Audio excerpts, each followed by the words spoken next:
Hello, everyone. We've got another special video for you today. My name is Ron Schultes. I'm the Director of Policy here at the Beacon Center, and I'm joined by our Senior Fellow, Andrea O'Sullivan, who's our Senior Fellow for Tech and Innovation and is based out of the James Madison Institute, just south of us in Florida.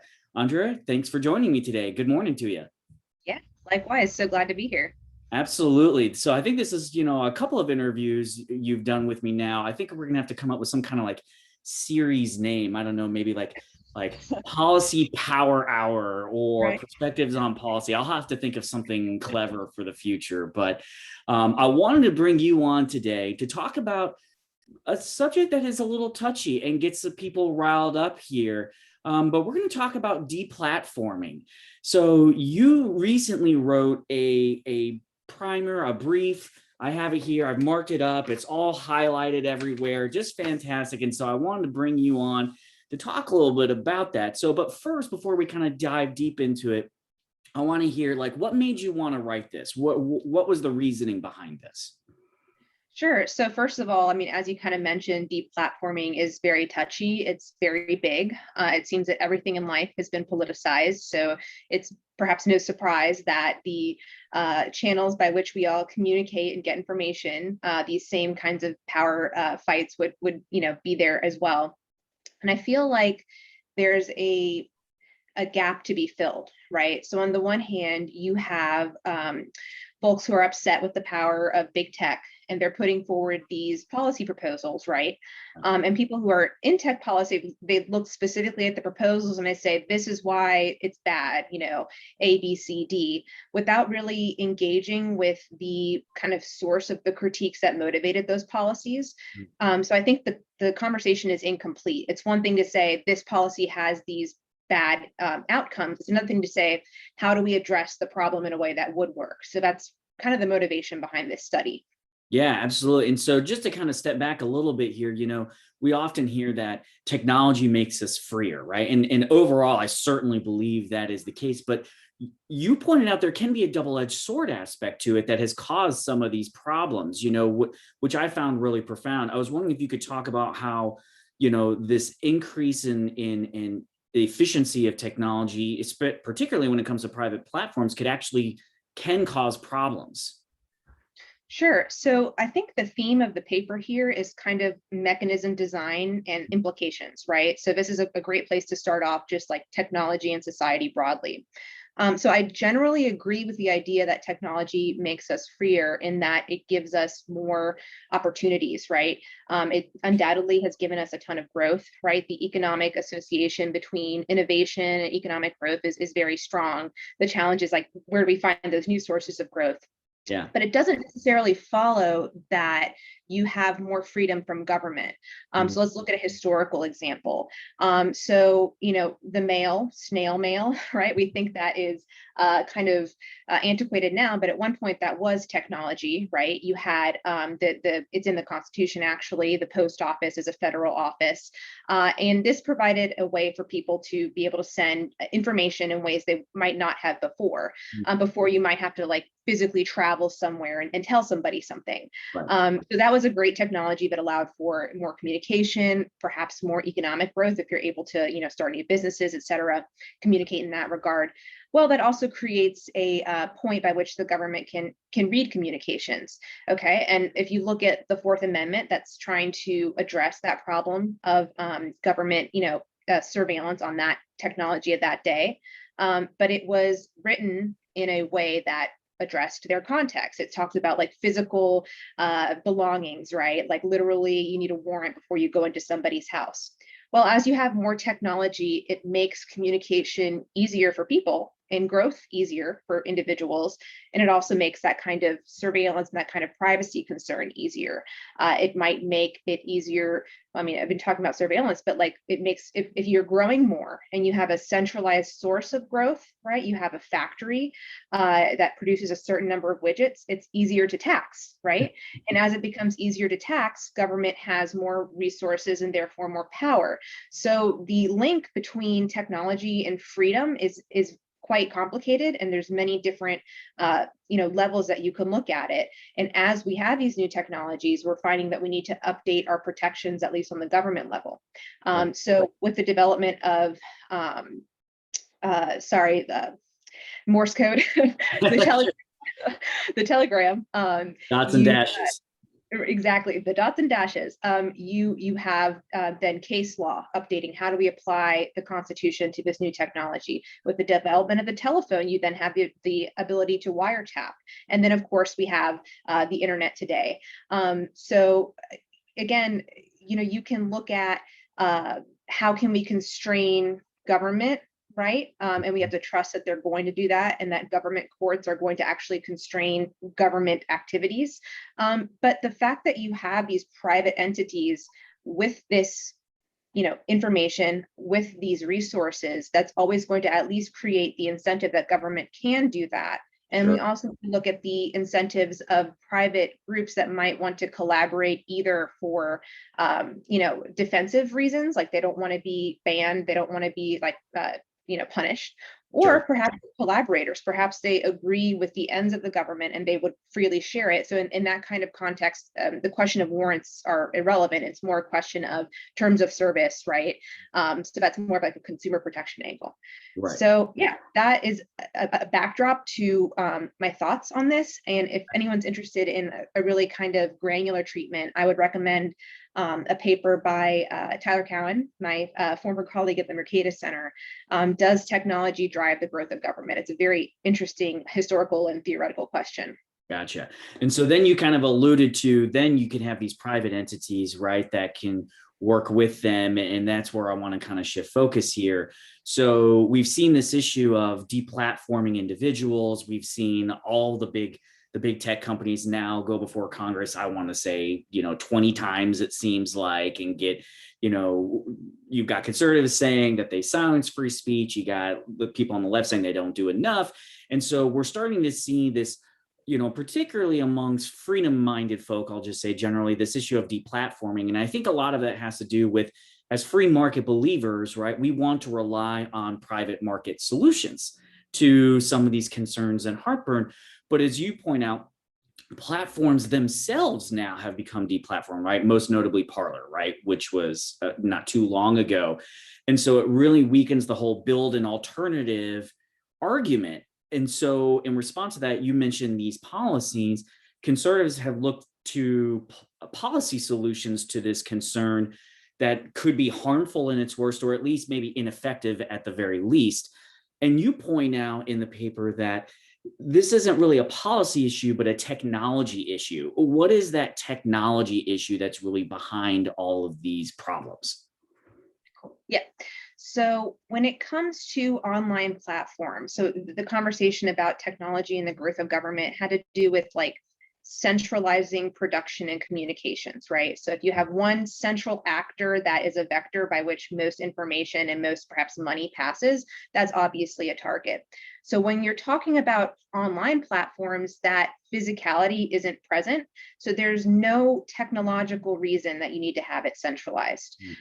So most of the platforms that we use every day, Facebook, Twitter, they are run as central platforms. That's just how things developed online.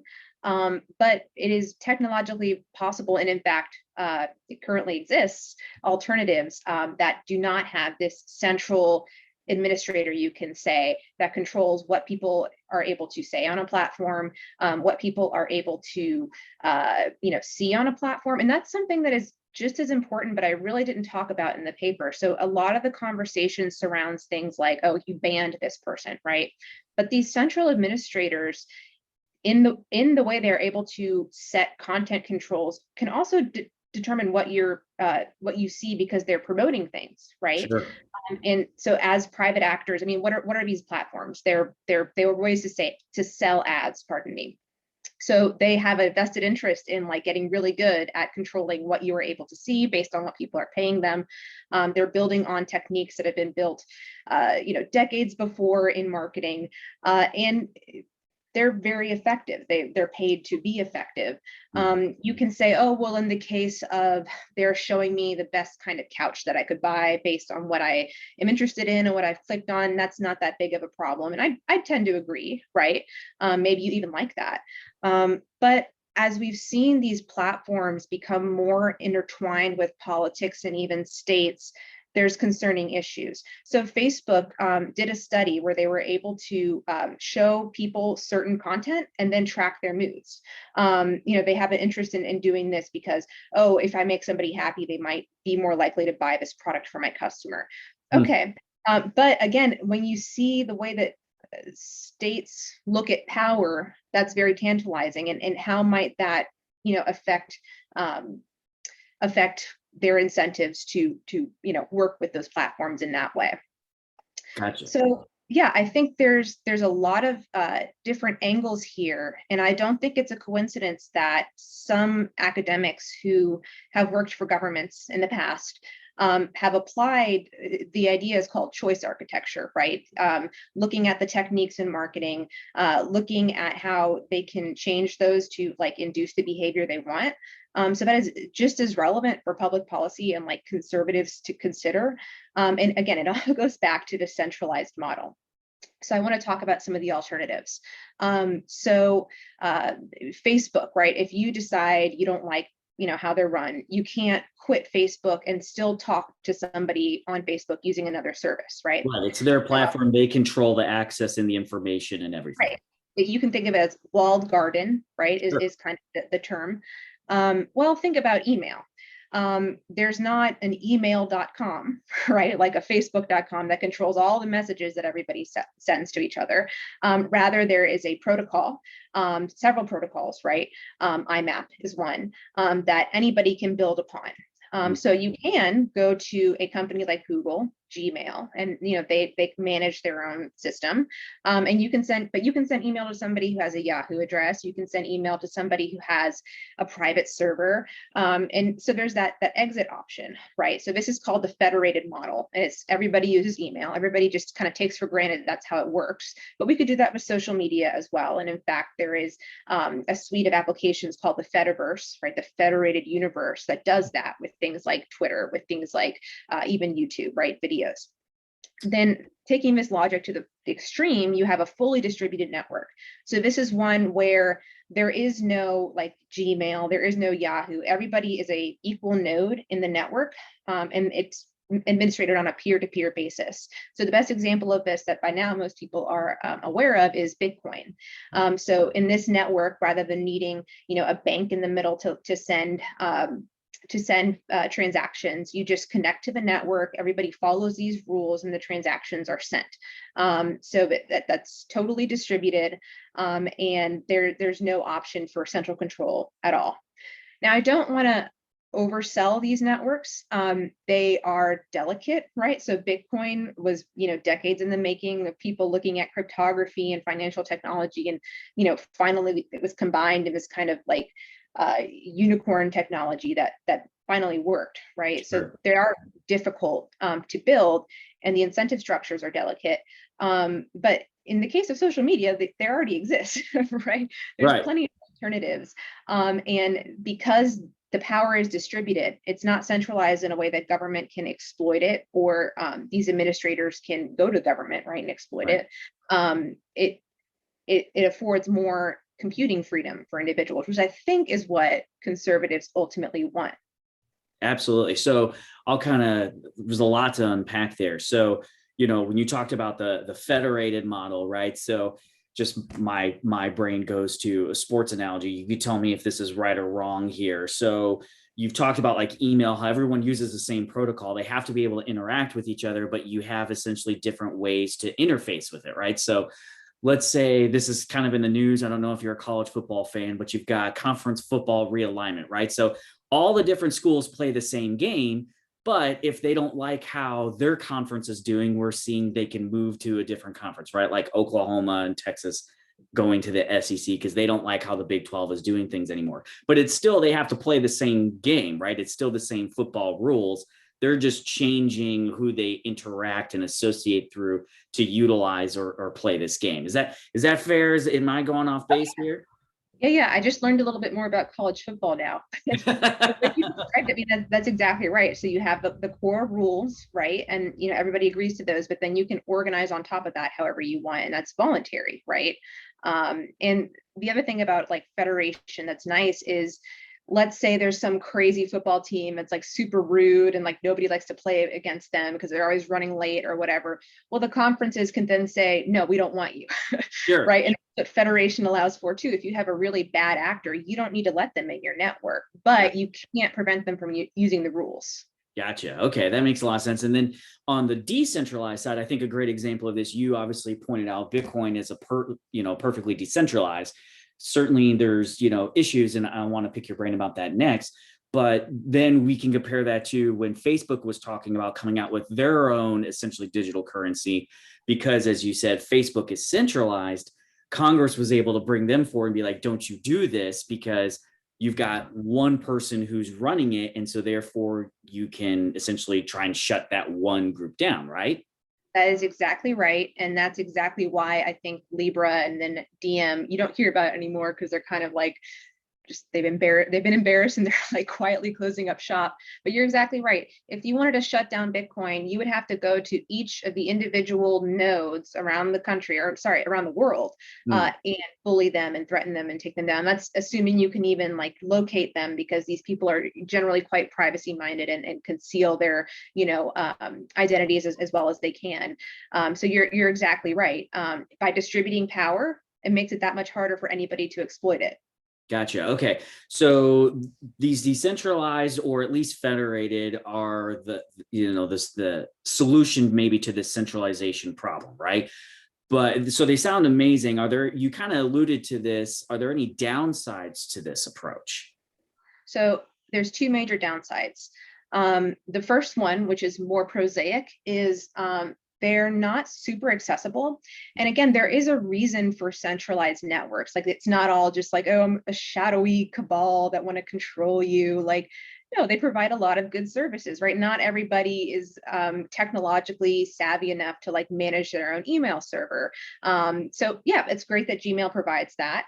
And even with something like Facebook, where there's not a compatible interoperability, people might like their moderation policies, right? Like you might say, I don't want to see this garbage. Like I like Facebook doing that. So you're happy with that service. So yeah, these alternatives, they're kind of wonky, right? They're sometimes experimental. Some of them are quite easy to use, right? So Mastodon is a Twitter alternative that's on the Fediverse network, or Fediverse protocol suite of programs. And that, if you can sign up for Twitter, you can sign up for Mastodon. So they're not like, super hacker, shadowy coder tier technology, but some of them are. So that's a problem. The more kind of existential problem with these platforms, so people can argue about what should or should not be allowed on platforms, right? Those on the left tend to say, oh, no hate speech, no misinformation, and what do you know that happens to coincide with certain political agendas often. Conservatives, you don't see saying things should be removed, or I don't see that. Like, they might say like, oh, that's hypocritical. If you're, removing hate speech against this group, you should remove hate speech against this group. It's kind of like Me Too censorship. You might say, oh, in more like conservative countries, they have blasphemy laws. I don't see that in the American context as much. They more want like equal say on platforms, or at least not to be censored. But anyway, I think one thing that everybody can agree on that has no place online or in existence is, content that is abusive of children, right? So that's kind of the edge case. What do you do with that? If you have an uncensorable network, that is fantastic, in a country where dissidents are being like jailed, and you have like real freedom fighters, right? To use kind of a cliche, right? You want them to be able to be beyond like the reach of governments, but like there are evil people out there. What do we do about that? Okay. One kind of cool model that I know about, it's a YouTube alternative called LBRY, but they pronounce it library. It's Okay. a protocol that allows anybody to upload videos on the protocol level, but the hosts, or not hosts, sorry, the service providers on top of that, the people who are building the programs for you to see those videos, they have their own censorship rules. Interesting. So nobody, I mean, that content would be there, so there's no way around that. However, these service providers can then, block and identify that content as they find it, turn it over to law enforcement. And because anybody can build on it, then you have an opportunity for, if somebody starts censoring political content, somebody else can build it and nobody can stop that, right? Okay.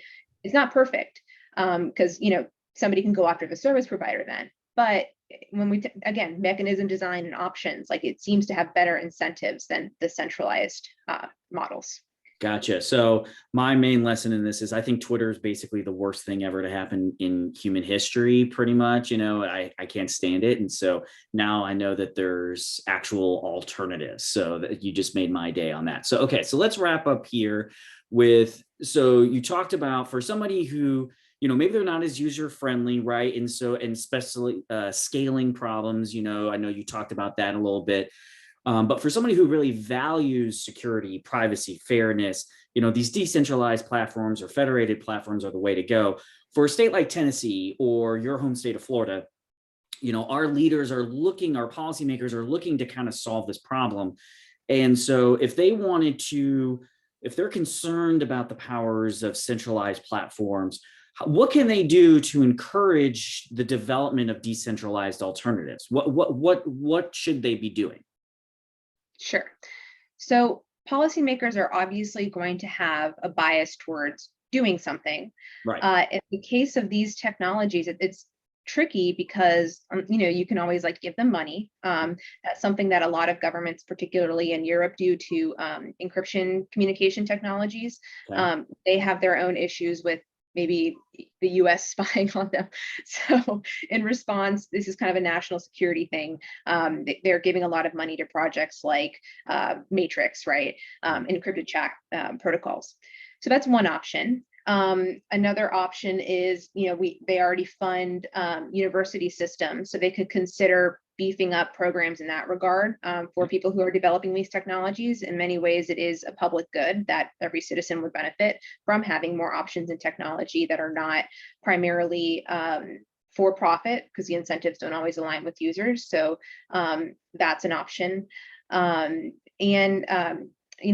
They can just use them themselves, right? So like public policymakers have a function in, giving information to the public. They have press releases, they have press conferences. If you don't like YouTube, you don't have to use it. You can use library, right? I think that's great. Or you can even use something that's still centralized, but maybe like more free speech friendly, like Rumble, right? And just say, okay, no more YouTube. By virtue of the fact that people like have to go to policymakers to get this information, they can like draw people over there on their own. But again, like I can tell policymakers that what they're doing right now is going to be ineffective. I mean, it's like theoretically, you could get a perfect government program that like protects free speech and stops censorship of conservatives, right? But that's only going, even if all the stars aligned and that happened, that's only going to exist for as long as conservatives or whatever group controls the government. Right. Face it, right now, the overall culture, the overall political situation tends to favor the left, at least to my mind. Like that's where I see the trends going. So why would you waste all this political capital getting these controls in place that would either be overturned or just exploited the next time the government turns around? And if you were to get control of political power again, you can't expect your opponents to like unilaterally disarm, right? They're going to go to the courts. They're going to, fight every step that they can. And, your constituents only have so much like energy, right? You want to channel that towards something effective. These bills, I understand the motivations behind them, but to me, it's wasting this political moment and this political energy. It's hard to say what they could do beyond tacitly or like explicitly supporting these alternatives. But at the very least, we need to understand, what the problem is, and Right. it's logical, right? So I think understanding that will hopefully bring policymakers to think more deeply about what it is that they can do and why it is that what they've been doing so far is not good, even based on their own terms. Okay, so I'll kind of summarize. Tell me if I'm wrong here or off base. So first, you kind of almost got like a Hippocratic oath, right? First, do no harm, right? So don't do any policy harm that would make it harder for them to develop or operate. Be an early adopter, right? And start utilizing these types of alternatives and publicize the fact that you're using them. I always find it funny. We see people criticize Facebook, Twitter, on Facebook and Twitter, right? It's like, well, then use something else. And then you lastly mentioned something like a sandbox, I believe, in the paper, just about something that creates a regulatory environment that attracts folks who want to maybe create alternatives, as a place like Florida, Tennessee is a place to set up, try and scale, build, and develop these alternatives, right? So thank you for the assist on the sandbox. Did not get to that, but you're exactly right. So I know Tennessee was thinking about an industry neutral sandbox. Utah recently passed one. The idea that you don't need to be in a particular industry to benefit from a free space for innovation. I think that's exactly right. A lot of people who are interested in these technological issues, they might not know exactly what their product is, to start, but they know the problem they're trying to attract. So having like as wide of an industry sandbox as possible, as wide of a general sandbox as possible, will attract people that are going to build these problems or build the solutions to these problems. Right. And we've seen that in your own, one of your mayors in Miami has really tried to say, hey, entrepreneurs, innovators, come here, right? Come to Miami. And so we're starting to see that is paying off there. And so I think it can really serve as an example for elected officials and policymakers, not just at the local level, but obviously here at the state level. And I think so. Francis Suarez, who's the mayor of Miami, is a great case study in that, like, it doesn't take a lot. So, right. like, so far, he hasn't actually changed policy all that much, if at all. Just him saying, like, hey, we love Bitcoin. We want you to build on Bitcoin. Just him posting the Bitcoin white paper to the Miami government website, that's enough to get these people like super excited. So just showing that you have a culture that welcomes innovation is, just as much, if not in some cases more important than actually like doing the heavy lifting to like pass a law. I don't want to say that's not important, but just the general attitude towards technology is I think undervalued in these conversations. Absolutely. People want to know that they're going to be welcomed and respected, and also just that their leaders are looking to create the environment that makes sense for them to come and invest and start a business or whatever it is. Well, I think this has been super insightful. Andrea, thank you so much. We're gonna link this in the video and on the website. Like I said, this was, as I said to you earlier, this is probably the best kind of explainer and posing of an alternative that I've seen and heard. So I really thank you for putting this out there, and thank you for joining me today. Thanks for having me. It was fun. Awesome. Okay.